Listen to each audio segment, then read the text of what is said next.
کل اور آج کا فرق یہ ہے کہ جہاں ہم نے غزل میں ترقی کی ہے، وہی نعت مبارک میں اب ہم رسول کے زلف مبارک، ان کی آنکھیں اور ان کا سراپا کا ذکر کرنے کے بجائے اب ہم جو ان کا مقصد وجود تھا کہ اللہ کے رسول کو کیوں دنیا میں بھیجا گیا، قرآن کی اور کہاں شورا کی۔ شورا کرام بھلے ہی بات میں بلائے جائیں، لیکن ان کا مرتبہ بہت بلند کر دیا اللہ کے رسول نے۔ اکابر علماء نہیں بلکہ اکابر صحابہ کی موجودگی میں حضرت حسان بن ثابت رضی اللہ تعالی عنہ کو ردائے مبارک پیش کر کے بطور انعام اور بطور اکرام منبر مبارک پیش کر کے اللہ کے رسول نے رہتی دنیا تک یہ پیغام دے دیا کہ تم اسی طرح شعراء کرام کو عزت و احترام سے دیکھنا، انہیں حقیر نہ سمجھنا کہ وہ کبھی ترنم سے پڑھ رہے ہیں، کبھی تہجد میں پڑھ رہے ہیں، لیکن وہ ہیں سب آقا کے شیدائی اور فدائی۔ اس حوالے سے ان کا مرتبہ بہت بلند ہے، اور وہ لوگ جو کرسیوں پر سامنے بیٹھے ہوئے ہیں، براجمان ہیں، ان کو حقیر اس لیے نہ سمجھا جائے کہ آپ اللہ کے رسول کی سنت ادا کر رہے ہیں۔ یعنی اللہ کے رسول کا مرتبہ جتنے دنیا میں انبیاء و پیغمبر علیہ السلام آئے ان میں سب سے بلند تھا۔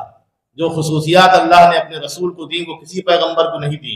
یعنی کیا وجہ تھی کہ نبی و آخر الزمان حضرت محمد مصطفیٰ صلی اللہ علیہ وسلم کو ہی بنایا؟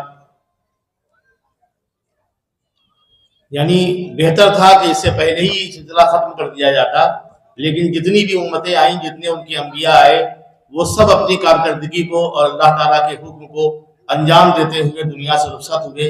جو ان پہ کتابیں نازل کی گئیں اللہ کے رسول سے قبل، ان کتابوں میں کچھ نہ کچھ ترمیم و تنسیخ ہوتی رہی، لیکن کلام اللہ کے لیے اللہ کے رسول نے، اللہ نے خود وعدہ کیا کہ ہم رہتی دنیا تک اس کی حفاظت کریں گے۔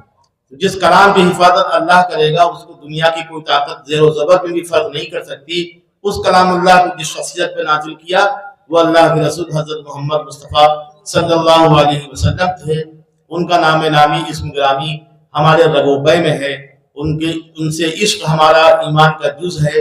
یعنی جو سچا عاشق رسول نہیں ہے اس کی عبادت بھی کمزور ہے، اس کی عقیدت بھی کمزور ہے، اور اس کے امتی ہونے پہ بھی حرف آتا ہے۔ حضرت مولانا جہانگیر عالم قاسمی نے بہت اہم موضوع کو چھیڑا، اسی لیے جو بات وہ 25 منٹ اور آدھا گھنٹے میں ختم کر دیا کرتے تھے اس کے لیے ان کو 1 گھنٹہ درکار ہوا۔ بار بار وہ بات کو ختم کرنا چاہتے تھے اور بات تھی کہ ختم ہونے کو نہیں آ رہی تھی۔ اس کی وجہ یہ ہے کہ ملت کا سب سے جو رشتہ ہوا، جو حصہ ہے، یعنی کہ ذات، برادری، فرقے، رنگ و نسل، اس پہ انہوں نے آج کا موضوع بنایا، اور انہوں نے بتایا کہ کالے گورے اور یہ چھوٹے قد اور بالا قد، اس پہ فیصلہ نہیں ہوگا، فیصلہ آپ کی اعمال کی بنیاد پہ ہوگا۔ اور میں تمہیں ایک درجہ آگے بڑھ کے کہتا ہوں کہ آپ کے اعمال بھی کیا ہیں، وہ بھی کوڑے میں پھینکے جا سکتے ہیں۔ اعمال سے بڑی چیز ہے خلوص۔ اللہ چاہتا ہے عبادت خلوص کی، اللہ چاہتا ہے عبادت خلوص کی، اس کو نہ تم بناؤ تجارت کا سلسلہ۔ اور ہمارے دور میں جو ہمارے اوپر ظلم ہو رہا ہے، دنیا کی حکومتیں نافذ کر دی گئی ہیں، ہمیں حاکم کی بجائے محکوم بنا دیا گیا، غلام بنا دیا، جانور سے بدتر ہماری زندگی ہوئی۔ اس کی وجہ یہ ہے کہ ہماری حکومتیں بالکل عرب حکمرانوں کی طرح اتنی لمبی تنخواہیں دینا چاہتی ہیں، جس کو 60,000 مدرسے میں نہیں ملتے تھے، آج گورنمنٹ سے گرانٹڈ ہونے کے بعد وہ 70,000 روپے کماتا ہے۔ نتیجہ یہ ہے کہ جس کو 60,000 ملتے ہیں اور 20,000 ملتے ہیں وہ پسماندہ ہے اپنی معاشی حالت کی وجہ سے، اور جس کو 70,000 ملتے ہیں اس کا بچہ کہیں کانوینٹ میں پڑھتا ہے۔ تو بنیادی طور پہ ہم نے نقصان یہ پہنچایا کہ ہم نے اپنے مسائل کے حل کے لیے ان حکومتوں کو دیکھا جو ظالم تھیں، جابر تھیں، جو ہمارے پیسے سے، ہمارے ٹیکس سے بنی تھیں۔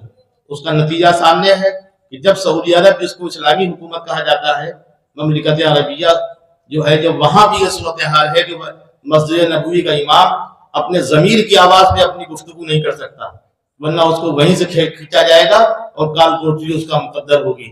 تو ہندوستان میں بھی وہ صورتحال بدتر ہونا شروع ہو گئی ہے، مزید خراب نہ ہو اس کے لیے اپنے مدارس کو مولانا ارشد مدنی کی طرح مرد بنیے، اور ابھی بھی آزاد کر لیجئے کہ اپنے پیسوں سے، اپنے چندے سے، اپنی چٹکی بھر آٹے سے جلائیے، حکومت کی طرف مت دیکھیے۔ رضوان فاروقی کا یہ شعر سماعت فرمائیں کہ حاکم یہ چاہتا ہے کہ تنخواہ لے امام، حاکم یہ چاہتا ہے کہ تنخواہ لے امام، بدنام ہو نہ جائے امامت کا سلسلہ۔ حاکم یہ چاہتا ہے کہ تنخواہ لے امام، بدنام ہو نہ جائے امامت کا سلسلہ۔ دنیا میں اتحاد و اخوت کے واسطے، دنیا میں اتحاد و اخوت کے واسطے قائم ہے 5 وقت جماعت کا سلسلہ۔ جس قوم کو جماعت دی گئی 5 وقت کے لیے اسے دنیا میں منتشر نہیں ہونا چاہیے، یہ شرمناک صورتحال ہے۔ ہمیں تسبیح کے دانوں کی طرح متحد ہو جانا چاہیے۔ جب ہماری 5 انگلیاں کتنی ہی کمزور ہوں، جب وہ مل جاتی ہے تو مٹھی بنتی ہے، اور مٹھی کی طاقت کو آپ جانتے ہیں۔ اگر ایک انگوٹھا کاٹ دیا جائے تو آپ کا پورا ہاتھ بیکار ہو جاتا ہے۔ تو ہمیں پوری ملت کو ایک گوشت کے لوتھڑے کی طرح ہونا چاہیے، جسم کی طرح ہونا چاہیے۔ فلسطین ہی ایک مسئلہ نہیں ہے، دنیا میں کہیں ہمیں تکلیف ہو تو اس تکلیف کو ایک ایک فرد محسوس کرے۔ فرد کے سنبھلنے سے خاندان سنبھلتے ہیں، فرد کے سنبھلنے سے خاندان سنبھلتے ہیں۔ ایک چراغ کی لو سے 100 چراغ جلتے ہیں۔ آج اگر کبیر احمد صاحب کو اللہ نے توفیق دی ہے ایک مدرسہ قائم کر دیں مظفر کھیڑا میں، اور اللہ کے نیک بندوں کو یہ سعادتیں ملتی رہی ہیں، تو فیضان خان کو بھی چاہیے، رضوان فاروقی کو بھی چاہیے، زبیر انصاری کو بھی چاہیے کہ یہ دنیا سے جائیں تو کچھ ایسا ضرور کر کے جائیں کہ جو ان کے بچے کر ان پہ فخر کریں کہ ہمارے والد نے ایک مدرسہ قائم کیا تھا، ایک کالج قائم کیا تھا، ابو بکر صدیق کے نام سے ایک ہاسپٹل قائم کیا تھا، اور حضرت علی کو 4تھے نمبر کا خلیفہ سمجھا جائے لیکن 4تھے نمبر کا سلوک نہ کیا جائے۔ جس طرح مسجد عائشہ بناتے ہیں، مسجد ابو بکر بناتے ہیں، مسجد عثمانیہ پہ فخر کرتے ہیں، کیا وجہ ہے سنیوں میں کوئی مسجد علی نہیں ہے؟ تو اب ضرورت ہے کہ آپ جگہ جگہ مسجد علی بنائیے۔ اور جو لوگ یہ سمجھتے ہیں کہ اہل بیت کو سنی کم سمجھتے ہیں یا کم عزت احترام کرتے ہیں، انہیں بتا دیجئے کہ ہم ہی علی کو زیادہ چاہتے ہیں۔ ہمارے یہاں جو خطبہ ہے اس میں جن لوگوں کے نام ہے سید الشہداء اور حضرت حسن و حسین کو جنت کا سردار کہا گیا، یہ سب ہمارے خطبوں میں موجود ہے۔ تو اگر ہم اپنے پوری طرح سے عمل کر لیں تو واقعی ہم امت محمدیہ اپنے آپ کو کہنے کا فخر حاصل کر سکتے ہیں، ورنہ ہم دیوبندی ہیں، فاروقی ہیں، نسبندی ہیں، انصاری ہیں، ملنصاری ہیں وغیرہ وغیرہ۔ تو ملنصاری ہونا اچھی بات ہے، لیکن صرف انصاری ہونے پہ کر جانا، پھر فاروقی ہو کے یہ سمجھ لینا کہ ہمارے اندر وہ جرت اور وہ طاقت جو عمر فاروق کو اللہ نے عطا کی تھی، یہ سراسر حماقت ہے۔ بلکہ کچھ ایسا ضرور کیجئے کہ آپ کی نسلیں آپ پہ فخر کریں۔ کبیر صاحب نے جو کام کیا ہے یقیناً آنے والی نسلیں ان پہ فخر کریں گی، اور ان کے دوسرے لوگ ان کے بعد آگے آئیں گے اور وہ کام کریں گے، اور کام آپ سب کیجئے۔ میں نے نوجوانوں کے لیے ایک شعر کہا ہے کہ ایک بہت اونچا شجر بھی کیا اما دے پائے گا، وہ شجر ڈھونڈو کہ جس کا دیر تک سایہ رہے۔ جو نوجوان ہیں ان کا سایہ دیر تک رہے گا۔ خدا کرے کہ ملت کی بار ڈور یہ سنبھال لیں۔ راشد زدہ ہاتھوں میں نہ اردو محفوظ ہے نہ مذہب محفوظ ہے۔ نوجوانوں کی تربیت بہت ضروری ہے، اور قاری رضی الدین صاحب ہوں، مولانا جہانگیر قاسمی ہوں، یا دیگر ائمہ اور مجاہدین جو علم و ادب کا کام کرتے ہیں، نسلوں کی آبیاری کرتے ہیں، وہ بہت بڑے لوگ ہیں۔ اللہ تعالیٰ ان کو سلامت رکھے، ان کے قدموں میں استحکام پیدا کر دے۔ اب میں شروع کرتا ہوں آج کی محفل کے حوالے سے کہ یہ محفل حمد و نعت کھونے کی نہیں۔ آج کی جو محفل ہے، محفل سعید، ذکر خیر البشر، مدرسہ سید البشر اور آقائے نامدار کے نام سے یہ محفل، حضرت فیروز نظامی نے کہا تھا کہ یہ محفل حمد و نعت کھونے کی نہیں، یہ محفل حمد و نعت کھونے کی نہیں، دل اور آنکھوں میں نیند بونے کی نہیں، ہر سمت برس رہا ہے سونا جیسے، یہ رات تو سونے کی ہے سونے کی نہیں۔ ہر سمت برس رہا ہے سونا جیسے، یہ رات تو سونے کی ہے سونے کی نہیں۔ سونے کی بات آئی تو زہا جوگر صاحب بھی یہاں تشریف لے آئے، حاجی اعجاز صاحب، ان کے بارے میں بھی دعا کیجئے کہ اللہ تعالیٰ ان کے قدموں کو جما دے۔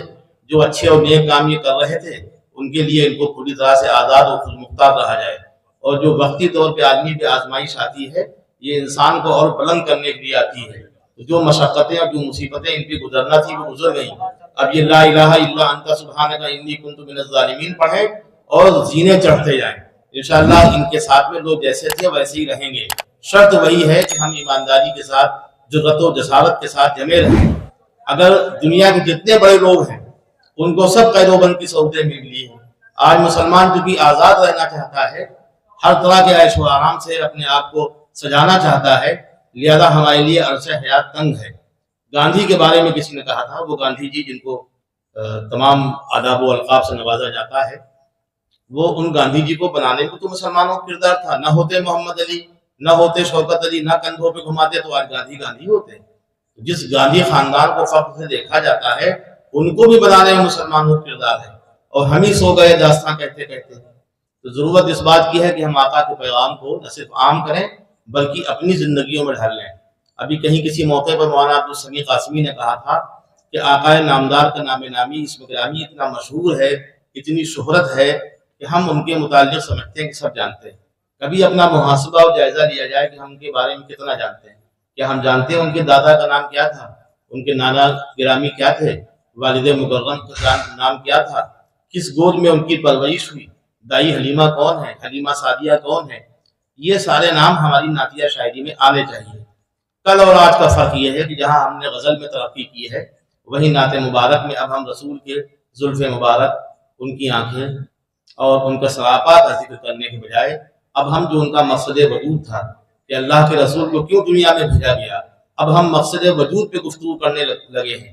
اب ہم اپنی نعتیہ شاعری میں کہتے ہیں کہ بیٹی کا عقد ہو، بیٹی کا عقد ہو کہ وہ میت کی بات ہو، بیٹی کا عقد ہو کہ وہ میت کی بات ہو،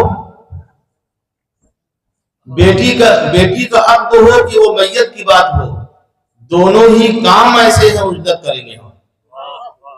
یعنی دونوں کام مسنون ہیں کہ بیٹی کا عقد ہو یا میت کا مسئلہ ہو، وہ ٹلتا نہیں ہے۔ اللہ کے رسول کی حدیث ہے، ان کا فرمان ہے کہ نکاح کو اتنا آسان کرو کہ زنا مشکل ہو جائے۔ اب ذرا اپنا محاسبہ کیجئے کہ زنا آسان ہے آج کل کہ نکاح آسان ہے؟ نکاح لاکھوں روپے میں ہوتا ہے، لاکھوں کروڑوں نکاح میں خرچ ہوتے ہیں۔ 1 کروڑ کی شادی میں اگر آپ خاندان کے 1 درجن لوگوں کی شادیاں اور کر لیں، ان کی بیٹیاں بھی نپٹ جائیں تو کون سا آپ پہ عذاب نازل ہو جائے؟ مہمان تقریباً اتنے ہی ہوتے ہیں۔ آپ بہت اللہ کی ولی نہیں بن سکتے ہیں، جو آپ کا شیطانی عمل ہے کروڑ روپے کا، اس شیطانی عمل کو رحمانی بنا دیجئے۔ تو اس میں اگر چاہیں تو 10-12 لوگوں کی نکاح ہو جائے اور معاملات حل ہو جائیں۔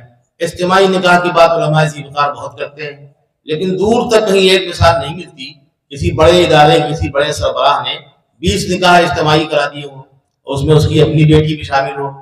جب تک ہم عمل کی راہ سے نہیں آئیں گے تب تک ہم کیسی توغے پہن لیں، کیسی قبا پہن لیں، کیسی صافے مان لیں، کوئی انقلاب دنیا میں نہیں آئے گا۔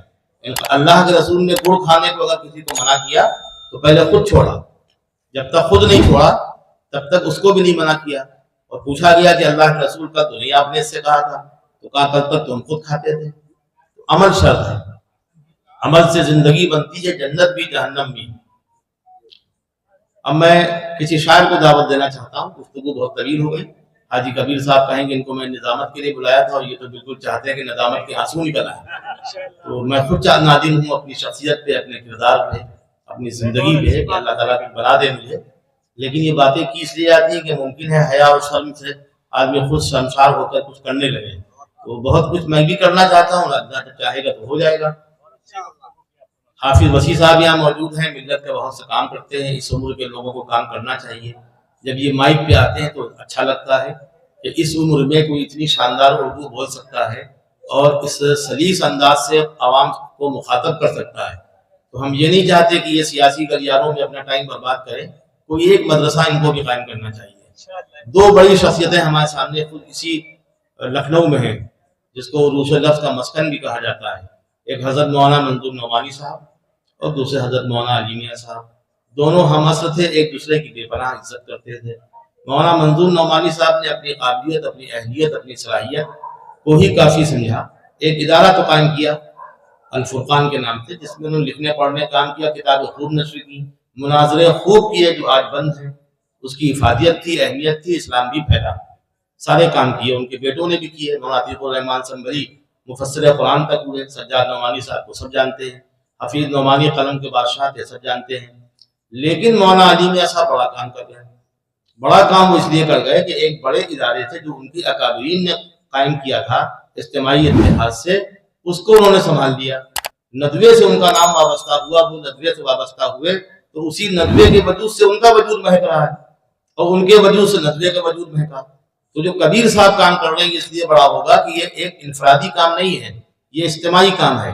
اگر یہ اپنے جیب خاص سے کرنا چاہیں گے تو یہ مولانا عین خدا تو بن نہیں سکتے، کہ انہوں نے چندے کے لیے منع کیا تھا۔ آپ خوب چندہ کیجئے، جس طرح سے سر سید جیسے بڑے آدمی نے کیا، زیادہ بڑی داڑھی تھی، بڑا کام کیا انہوں نے۔ آج صورتحال یہ کہ ٹائی بڑی ہوتی، داڑھی چھوٹی ہوتی ہے، تو ٹائی پر تنقید نہیں ہے، بلکہ ٹائی والے بھی اگر بڑا کام کر دیں، جیسے مولانا جہانگیر قاسمی نے کہا کہ ارا قائم کر دیا،